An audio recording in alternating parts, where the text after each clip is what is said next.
নমস্কার, সুমনার রোজ নাম চায় তোমাদের স্বাগত জানিয়ে। তো আজকে আমি একটা রেসিপি নিয়ে হাজির হয়েছি। তো সেটা হলো নিরামিষ মাছের কালিয়া। তো এটা খুবই ট্রেন্ডিংয়ে চলছে, তবুও আমি আমার মতো করে বানিয়েছি। খুবই টেস্টি হয়েছিল, তাই তোমাদের সঙ্গে শেয়ার করলাম। তো তার জন্য আমি রেসিপিটা বানাবার জন্য প্রথমেই দুটো কাঁচকলাকে সেদ্ধ করে নিয়েছিলাম। সেটাকে খোসাটা ছাড়িয়ে নিচ্ছি, খোসা শুদ্ধই সেদ্ধ করেছিলাম।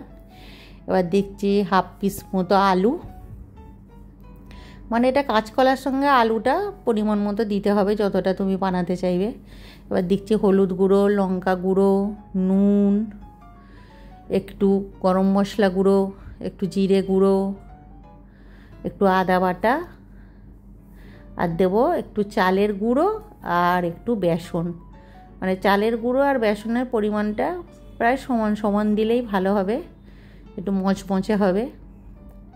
তো এবার এটাকে ভালো করে হাত দিয়ে মেখে নিয়ে একদম টাইট করে মেখে নিতে হবে। এই যে মাখা হয়ে গেছে, এবার আমি এগুলোকে মাছের শেপের মতো করে বানিয়ে নেব, যেমন মাছের পিস হয়। তো ওপর দিকটা একটু চওড়া করে আর পেটের দিকটা একটু সরু করে, এই যে মাঝখানটা এইভাবে ফাঁকা করে দিলেই হয়ে যাবে একদম পুরো মাছের পিস যেরকম হয়, পেটের দিকটা একটু পাতলা মতো। তো এইভাবে আমি গড়ে নিয়েছি। তো এখানে আমার 4 পিস হয়েছে। এবার গ্রেভিটা বানাবার জন্য আমি এখানে একটা বাটিতে একটু কাজু, পরিমাণ মতো একটু কাজু দিচ্ছি, একটু কিশমিশ, দুটো কাঁচা লঙ্কা, একটু চারমগজ, আর দেবো একটু পোস্ত দিয়ে এটা একটা মিহি পেস্ট বানিয়ে নেব। এবার কড়াতে তেল দিচ্ছি, সর্ষের তেলেই করব রেসিপিটা, যেহেতু মাছ তো সর্ষের তেলেই ভালো লাগবে। তো এবার এই যে মাছগুলো বানিয়ে রেখেছি, এগুলো এবার আমি ভালো করে লাল লাল করে ভেজে নেব। যে পুরো মনে হচ্ছে যেন সত্যিকারের মাছ ভাজা হচ্ছে, একদম লাল লাল করে মাছগুলোকে যেমন আমরা মাছ ভাজি সেইভাবে ভেজে নিতে হবে। এবার এই মাছগুলো ভাজা হয়ে গেলে,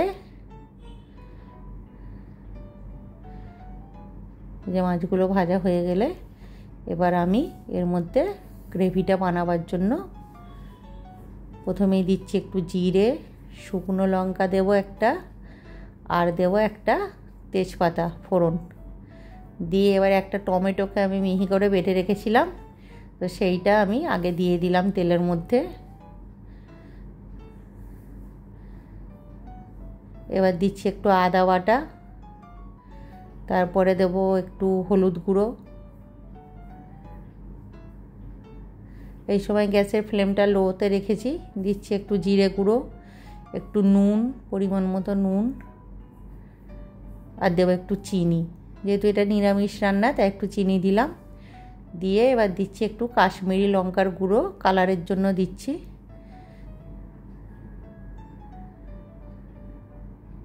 দিয়ে এবার ওই গ্রাইন্ডারটা ধুয়ে একটু জলটা দিয়ে দিলাম, কারণ মশলা নষ্ট করতে ভালো লাগে না, মশলা দেওয়া জলটা দিলে রান্নার টেস্টটাও ভালো হয়।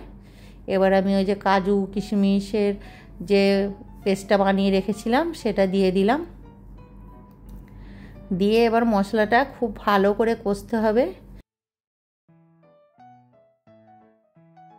তো তার মধ্যে আমি এই পরিমাণ মতো একটু জলও দিয়ে দিলাম, কিন্তু অবশ্যই গরম জল দিতে হবে, গরম জল দিলে রান্নার টেস্টটা খুব ভালো হবে। তো এবার এই ঝোলটা ফুটে গেলে এবার এর মধ্যে আমি এই যে মাছগুলো দিয়ে দিচ্ছি, দিয়ে চাপা দিয়ে দিলাম। মাঝে মাঝে একটু উল্টে উল্টে দেখতে, হালকা হাতে উল্টে দিতে হবে, বেশি নাড়লে হবে না, ভেঙে যাবে। এবার ঘি আর গরম মশলা দিয়ে ব্যাস গ্যাস অফ করে দিয়ে রেডি হয়ে গেল নিরামিষ মাছের রেসিপি।